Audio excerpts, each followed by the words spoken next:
आदाब। चलिए तो आज मैं आपको इस वीडियो में बताता हूँ कि हमने वी स्कूल पर को कोमड़ा इस नज़म या फिर इस सबक को किस तरह हमने वी स्कूल पर बनाया है। ये एक मराठी जबान का दूसरी क्लास का सबक है। अगर हम मवाद की बात करें तो इस सबक में 4 जो है परिंदे हैं, जैसे कि आपका पहला मुर्गा है, दूसरा कौवा, तीसरा चिड़िया और चौथा मिट्ठू। इनके बारे में चंद मालूमात दी गई है, जैसे कि कलर क्या होता है, वो किस तरह की आवाजें निकालते हैं, वो क्या खाते हैं, ये सारी मालूमात दी गई है।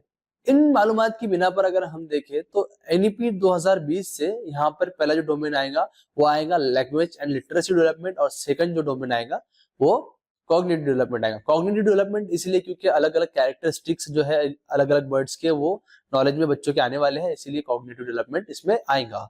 इसके अलावा अगर हम बात करें कि इस लेसन को बनाने के बाद में और इस लेसन में असेसमेंट हमने किस तरीके के दिए हैं, सबसे पहला असेसमेंट हमने जो दिया है वो एमसीक्यू का दिया है, दूसरा जो दिया है सवालिया पर्चा यानी क्वेश्चन पेपर का दिया है, और तीसरा जो दिया है हम लोगों ने ब्लूम्स टैक्सोनॉमी क्वेश्चंस दिए हैं। ये तीनों जो असेसमेंट के तरीके काफी अच्छे हैं और काफी मददगार होते हैं बच्चों के असेसमेंट लेने में।